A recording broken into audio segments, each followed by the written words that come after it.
Hello friends, તો આજના વિડીયોમાં હું તમારી સાથે ખૂબ જ ઉપયોગી આઈડિયા શેર કરીશ અને તમારા ઘણા બધા નાના મોટા પ્રોબ્લેમ દૂર થઈ જશે. તો વિડીયોને એન્ડ સુધી જોજો. તો ચાલો વિડીયોને સ્ટાર્ટ કરીએ.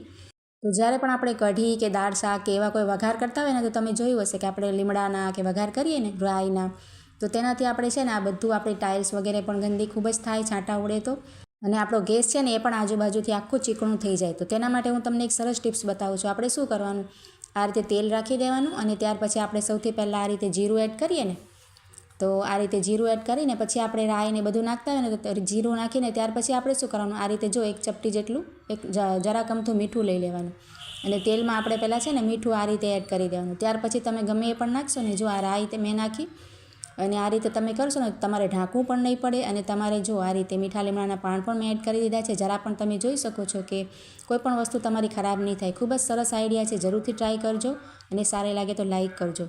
તો જો આ રીતે તમે કરશો ને વઘાર, જ્યારે પણ તમારે દાળનો કે કઢીને કરવો હોય તો આ રીતે ટ્રાય કરી શકો છો. ત્યાર પછી છે ને આ રીતે જો આપણે વાસણ માટે કે કપડાં માટે આ રીતે સાબુ વાપરતા હોઈએ ને, તો તેને આપણે આ રીતની સાબુદાનીમાં રાખતા હોઈએ, પણ તેનાથી શું થાય કે તે ખૂબ જ ઓગળે અને જે સાબુદાની પણ આપણી ખરાબ થાય. આ રીતે જો એમાં જે સાબુના વારંવાર ડાઘ પડી જતા હોય ને આપણે સાફ કરવી પડે, તો તમારે શું કરવાનું, આ રીતના છે ને 2 રબર બેન્ડ આપણે આ રીતે લગાવી દેવાના અને ત્યાર પછી તમે રાખશો ને, તો તમારો સાબુ ખૂબ જ ઓગળશે પણ નહીં અને સરસ રીતે રહેશે. જો આપણી સાબુદાની પણ એકદમ ક્લીન રહેશે. અને આ રીતે આપણે જો વાસણના પણ કોઈ પણ આ રીતનો આપણે ડબ્બો વાપરતા હોઈએ કે આ રીતે પણ તમે તેમાં પણ આ રીતે રબર લગાવીને આ રીતે વાસણનો સાબુ પણ રાખશો ને, તો ખૂબ જ ઓછો ઓગળશે અને તેનું પાણી પણ જો નીચે પડે ને, તો આ રીતે સ્પંજ અને બંને વસ્તુ આપણે રાખી હોય તો સ્પંજથી આપણે પાણી પણ યુઝ કરી શકાય, ખરાબ ન થાય અને આપણા પૈસા પણ બચે અને ખૂબ જ સરસ આઈડિયા છે. તો જો આ રીતના આપણે સોનીના પાઉચ છે ને આપણી પાસે ક્યારેક ઘણા બધા ભેગા થઈ જાય, તો તેનો તમને એક સરસ ઉપયોગ બતાવું છું. આપણે શું કરવાનું, આ રીતની જે ડબલ સાઇડ ટેપ આવે છે ને, તેનો એક નાનકડો કટકો આપણે લઈ લેવાનો અને કટ કરી અને આ રીતે પાછળની ભાગે આપણે આ ચોંટાડી દેવાનો. જો આ રીતે સરસ પાઉચની પાછળની ભાગે, અને ત્યાર પછી તેનું જે ઉપરનું સ્ટીકર છે ને એ કાઢી અને આપણે બેડ હોય છે ને પલંગ, આપણે એની પાછળની ભાગે આ રીતના હોય છે ને પાટિયું, તેમાં આ રીતે આપણે તમે ચોંટાડી દેશો ને, તો ક્યારેક શું થાય કે આપણે રાત્રે સૂતા હોઈએ ને, તો આપણને આ બધી આપણે પહેરેલી હોય ને જ્વેલરી, વીંટી હોય, બુટ્ટી કાનમાં હોય છે અને બંગડી પણ પહેરવાની આપણે દિવસમાં આદત હોય, એટલે રાત્રે આપણને ઊંઘ ના આવતી હોય ને, તો કોઈને પલંગમાં આ રીતે સાઈડ ટેબલ ના હોય ને, તો આ રીતે આપણે છે ને એ પાઉચ હોય ને તેમાં આ રીતે નાખી દેવાય. જુઓ તો આપણે ખોવાવાની પણ બીક ન લાગે અને સરળતાથી તેમાં સચવાઈને આપણે બધી વસ્તુઓ રહી જાય અને સવારે જ્યારે પણ આપણે પહેરવું હોય ત્યારે આપણે અહીંયા જ બધી વસ્તુઓ એકસાથે જ મળી જાય. તો ખૂબ જ સરસ આઈડિયા છે.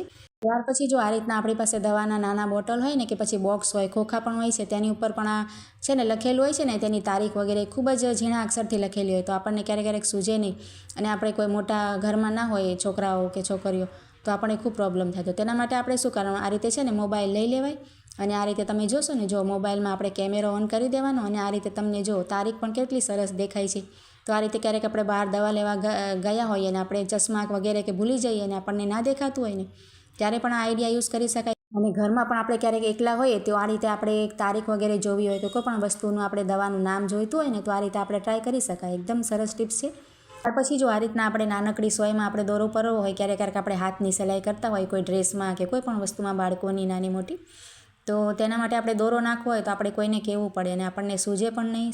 સોય આપણી નાનકડી હોય છે, તો મારી આ ખૂબ જ ઝીણી સોય છે, તો તેના માટે તમારે સોયમાં દોરો ભરવાની ખૂબ જ સરસ તમને ટિપ્સ બતાવું છું. શું કરવાનું, આ રીતે હથેળીમાં દોરાને રાખી લેવાનું. જો હથેળીમાં મેં રાખ્યો છે અને ત્યાર પછી જે સોયનું નાકું હોય ને પાછળનું, તેને આ રીતે દોરા ઉપર જ રાખી અને ઘસવાનું. જો આ રીતે હળવા હાથે ઘસવાનું છે, આપણે વધારે ખૂંચે એવું નથી ઘસવાનું. જો આ રીતે તમે જરાક જ દોરા ઉપર રાખી અને આપણે ધ્યાનથી દોરા ઉપર પહેલાં રાખી દેવાનું અને ત્યાર પછી તમે ઘસશો ને, તો આ તમારો દોરો એક જ સેકન્ડમાં આવી જશે. જુઓ ખૂબ જ સરસ ઉપયોગી આઈડિયા છે, મેં ટ્રાય કરેલો છે, તમે પણ જરૂરથી ટ્રાય કરજો. જુઓ બીજી વાર પણ મેં બતાવ્યું છે તમને.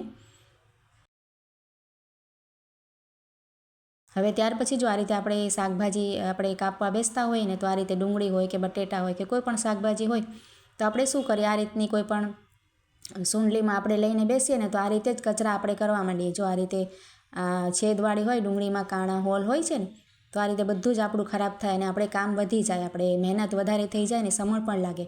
તો આ રીતે નહીં કરવાનું. આપણે આ રીતના જબલા કોથળી તો આવે જ છે, ઘણા બધા આપણે શાકભાજીમાં આવે છે અને કરિયાણાના સામાનમાં પણ આવે છે. તો આ રીતે જે સૂંડલી હોય ને તેને આ રીતે પહેરાવી દેવાય અડધા ભાગમાં અને અડધા ભાગમાં આપણે શાકભાજી પણ રાખી શકાય, તો એક જ આપણે સોંડલીમાં બંને આપણે કામ થઈ જાય. કચરું પણ રાખી શકાય અને આપણે શાકભાજી કે બટેટા પણ આપણે 2-4 લીધા હોય કે ડુંગળી લીધી હોય કે કોઈ પણ શાકભાજી તેમાં રાખી શકાય. અને આ રીતે કચરો પણ આપણો ફેલાય નહીં, કે આપણે ઘર રસોડું ગંદુ પણ ન થાય. અને આપણે આ રીતે પછી કોથળીને કાઢી અને આપણે ડાયરેક્ટ ડસ્ટબિનમાં પણ નાખી શકાય. જુઓ, આ રીતે આપણે કામ પણ ઓછું કરવું પડે અને મહેનત અને સમય પણ બચે. તો જરૂરથી ટ્રાય કરજો અને બધા આઈડિયા કેવા લાગ્યા કમેન્ટ દ્વારા જરૂરથી જણાવજો. સારા લાગ્યા હોય તો મારી ચેનલને સબસ્ક્રાઈબ કરજો અને કમેન્ટ જરૂરથી કરજો.